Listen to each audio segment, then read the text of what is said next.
Hi guys, in this video I'm going to show you how to design and integrate ActiveCampaign forms into your website. There are 4 different types of forms you can choose from, and I'm going to show you each one individually. Don't forget to like and subscribe for future videos. Let's get into it. Okay guys, so the first thing you're going to need to do is click on Site on the left hand side and go up to Forms. Click on Create a New Form, and because we're creating an inline form, all we need to do is type in our name. Click Create again and wait for the page to load. Now that the page is loaded, you'll see a preview in the main screen of what your form will look like. And on the right hand side you'll see all the different widgets you can add to that form. All you need to do is start dragging and dropping the widgets where you want them. I'm going to select an image and drag that into the page. By clicking on the image box, it will bring up a small menu at the top. This is where you can add your image. On the left hand side you can click on New Image.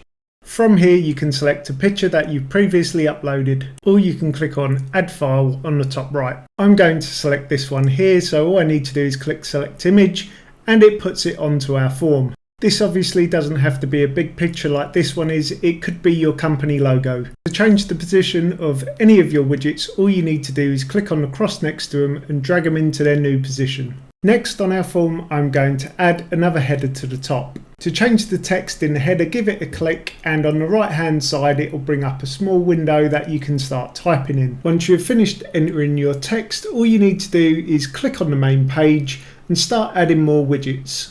Once you've finished adding all the widgets to your form, you can start now thinking about what colours you want to use for your background and your text and buttons.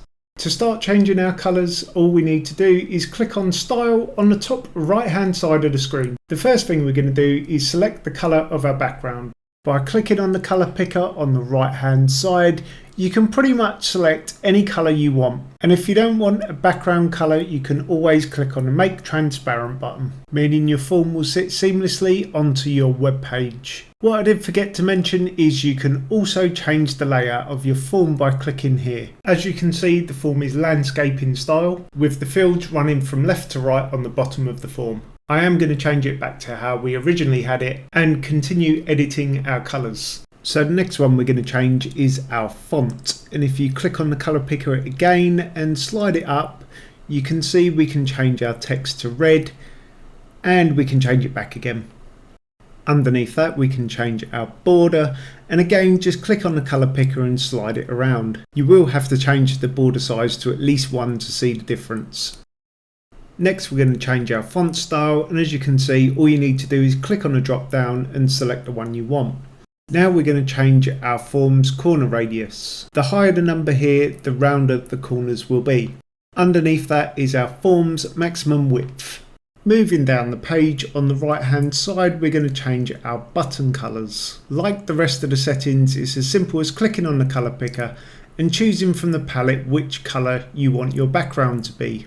Underneath that you can change the colour of your text. I'm going to change this to black as it's easier to see against the green background. And if I scroll down on the main page you can see what I mean. Moving down the list we can add a border to our button just by clicking the up button and adjusting the size. If you want to change the style of the border, then click on the drop down menu and select which one you want. Moving down on the right hand side again, we can change our border radius. Again, the higher the number, the rounder the corners. And finally is our padding, which makes the button bigger on the page. If you have any custom CSS coding that you want to add to your button, then all you do is drop it into this box. Lastly, at the bottom of the page is the Remove the ActiveCampaign Logos toggle.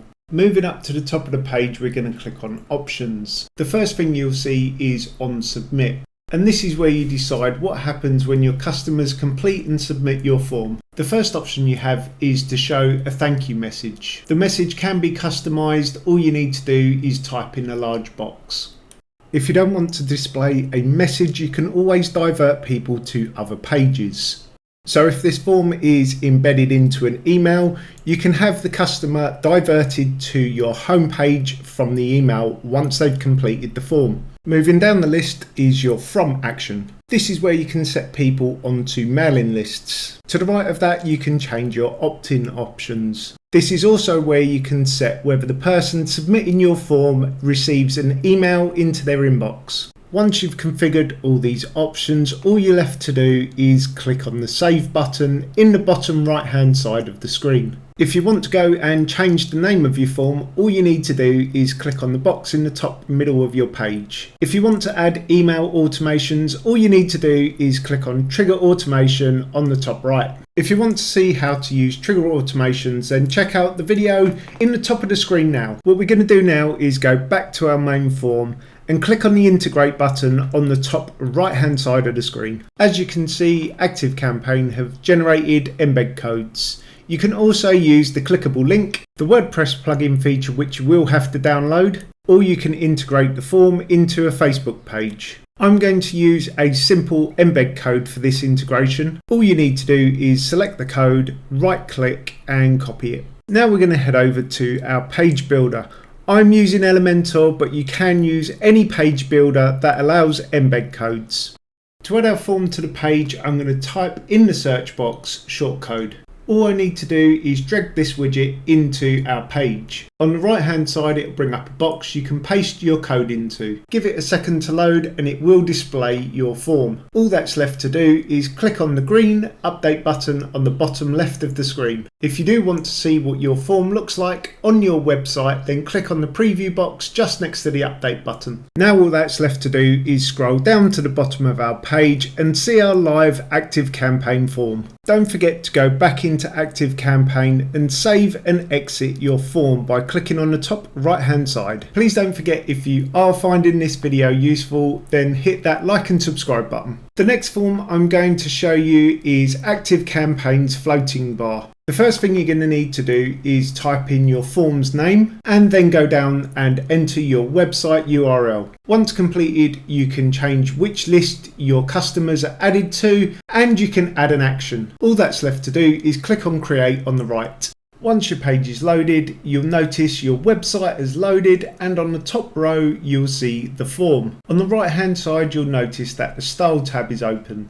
The first option you can change is the background colour. All you need to do is open the colour picker and select which colour it is you want to choose. Moving down slightly, we can change the colour of our font that is displayed in the floating bar. Finally, in this top section, we can change the style of our font by just clicking on the drop down menu. Moving down again, you can change your button colour, and as you can see, it's as easy as clicking on the colour picker and selecting through the palette. Next, we're going to change the colour of our font displayed in our text button. Underneath that, we can add a border to our button and we can change the style of it by clicking on the drop down menu. If you want to change how round the corners are of your button, then all you need to do is click on the up and down keys on corner radius. If you want to change the size of the button, then all you need to do is click on the up and down key on the button padding. The next section allows you to add custom CSS to your floating bar.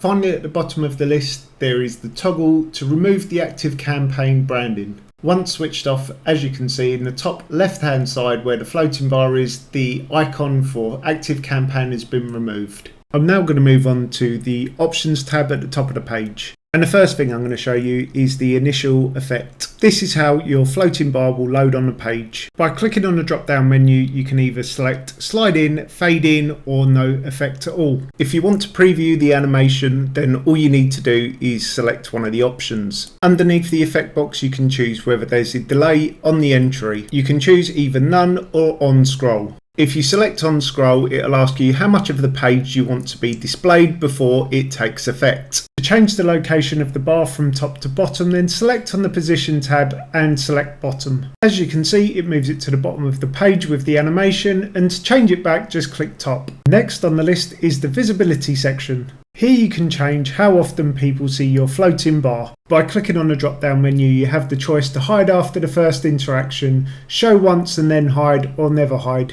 All these are fairly self-explanatory. If you do choose hide after interaction, you will be asked how many days you want to hide the bar for until it's displayed to that user again. Moving on now, we're going to click on fields. In here we can choose which information we want from our subscribers. All we have to do is switch on or off our toggles. To make sure we are collecting the right information from our subscriber, all we need to do is click on the required box. Almost to the end, we're going to scroll down to submit. By clicking on the drop down menu, you can either send a thank you message or send your subscriber to a new URL. All you need to do is start typing in your new message, or if you chose to divert them to a new page, type in your URL. Moving down again, we're going to go to the From action. In here we can choose which mailing lists our subscribers are added to. Finally, at the bottom there is the Advanced box. By leaving this on, it'll allow subscribers to overwrite their information with blank fields. That's all the sections covered in this form. All that's left to do is integrate it into our website. To do that, we need to click on the blue Integrate button on the top right hand side of the screen. Once clicked, you will be generated a shortcode that you can add to your website. Copy the code and head over to your page builder. For this example, I'm using Elementor. In the search bar, start typing in shortcode and drag it into your page builder. Now on the left hand side, all you need to do is paste in your shortcode, where you'll see it slide in from the top. If you're happy with the results, click update at the bottom and preview your page. Once my page is loaded, I'm going to scroll down, and after 20% of my page has been displayed, it will appear. Don't forget to go back to ActiveCampaign and click Save and Exit in the top corner. It's also a perfect time to say if you are enjoying the video so far, then please do hit the like and subscribe button. And if I have inspired you to use ActiveCampaign, then please do use the link in the top of the description below. It is an affiliate link, it doesn't cost you any more to use, but if you do subscribe to ActiveCampaign, then I will get a very small percentage of their profits. In this next section, we're going to cover ActiveCampaign's floating box. The first thing you're going to need to do is enter a form name. Once you have finished typing in the form name, you're going to have to go down and enter your website URL. Underneath that, you can choose which list your subscriber is added to, and then all you need to do is click on Create. Once the page is loaded, you'll have a preview of your form. At the very top, you can change the style and layout of the form. Underneath that, we can start changing our box colours. By clicking on the colour picker, you can slide around and select a colour that you want for your form. You also have the ability to add a background image. To change the colour of the text, click on the font colour picker. Again, all you need to do is click and slide around the colour palette. Below the font colour picker, you can choose which style of font you want for your form. All you need to do is click on the drop down menu and select which font. Next, we're going to change the width of our form. All we need to do is click on the up and down buttons to change the size and width of the form. If you're looking to change the padding size, all you need to do is follow the same process. You can either type straight into the box, or you can click on the up and down buttons. To change the roundness of your corners, all you need to do is type into the box in corner radius. I'm going to type in 20 here, and what you should notice is the corners of the form are slightly rounder. Next on the list is your form's shadow. You can change this and increase it by clicking on the drop down menu and selecting heavy. The next section on the right hand side is inputs. This is the area where your customers fill in their information. As you can see, the lettering in the input boxes is red, and if I slide it across, it will change it to black. If I want to change the background colour, then all I need to do is click on the colour picker again. Underneath the colour pickers, you can change the corner radius of the input boxes. To round off the corners, all you need to do is click on either the up or down button, and you can type in a higher number. Moving down again now, we're going to change our button colours. As you can see, ActiveCampaign have made it really easy with colour pickers. You really can customise each element on this form. If you want to add a border to the button, all you need to do is go to border and increase the number. You're then given the option to change the border style, so you can choose from dotted, solid, double or dashed. If you choose doubled, you will have to increase the size of the border to at least 4 before it takes effect. If you want to round off the edges of the button, then all you need to do is increase the number on the border radius. You can do this by typing into the box, or you can click on the up and down buttons.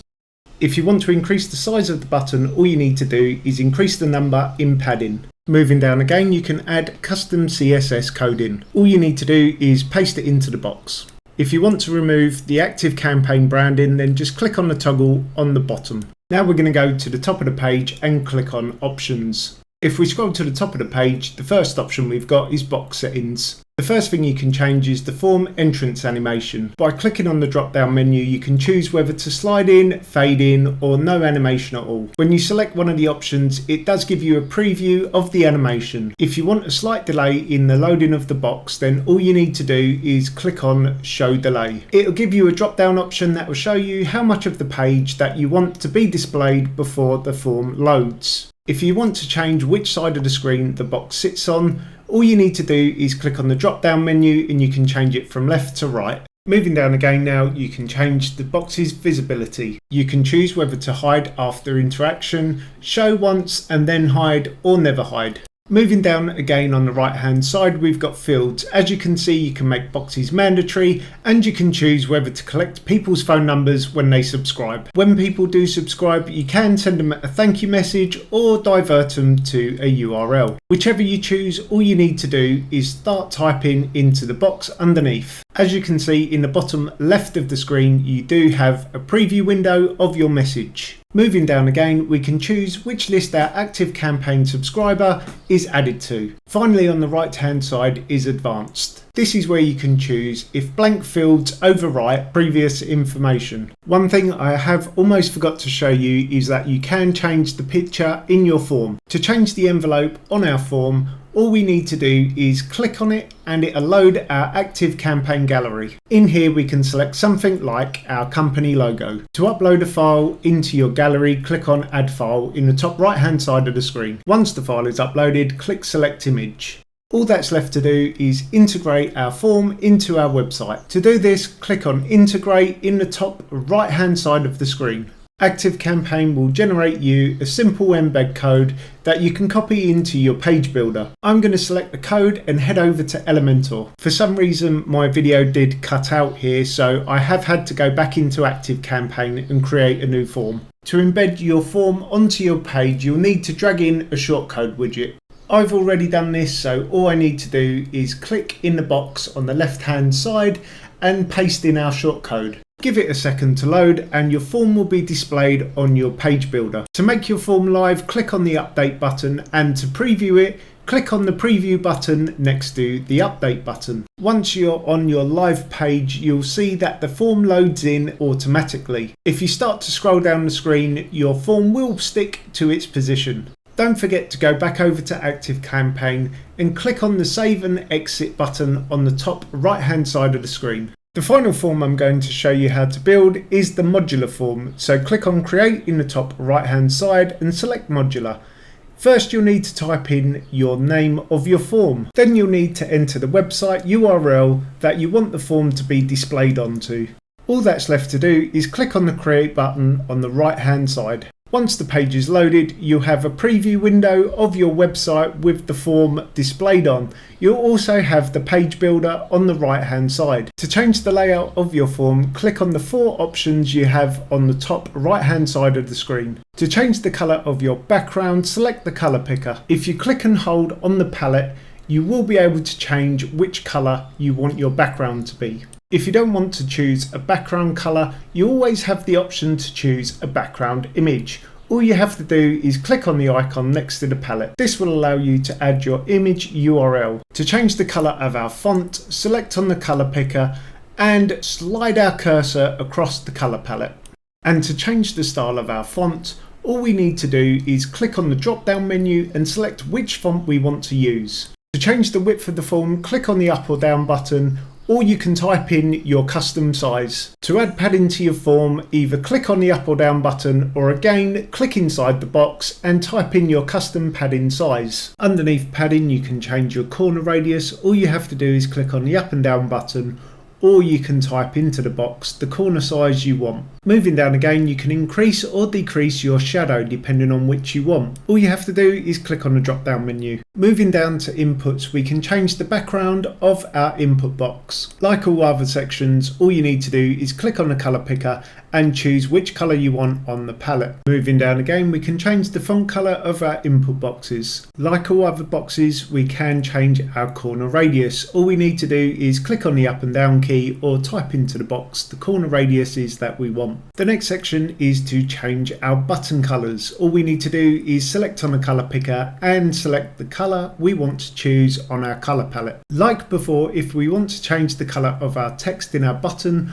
all we need to do is click on the colour picker and choose it in our palette. To add a border onto our button, all we need to do is click on the up and down button. You're then given the option to choose the style of your border. All you need to do is select it in the drop down menu. Underneath border style, you have your corner radius. Click on the up or down buttons or type into the box the size of the corners you want. To make the button bigger or smaller, click on the up or down button in padding. Moving down on the right, you can add custom CSS coding. And finally at the bottom, you can either add or remove the ActiveCampaign branding. Just click the toggle on or off. Back up to the top right of our page, we're going to now click on options. The first thing we can change is our entrance animation. We can either choose fade in or none. If we choose to fade in, we then have the option to set a delay. This delay is a scroll delay and it will take effect after a certain amount of your page has been viewed. Moving down, we can change the form's visibility. By clicking on the drop down menu, we can choose how often our visitors see the form. Next on the list, we can change which fields are displayed on our form. We can make them mandatory by clicking on the required box. Next, we can change our thank you message for when our visitors subscribe. All you need to do is start typing in the large box. If you want to divert your subscriber to another page, then all you need to do is click on the drop down menu and enter your page URL.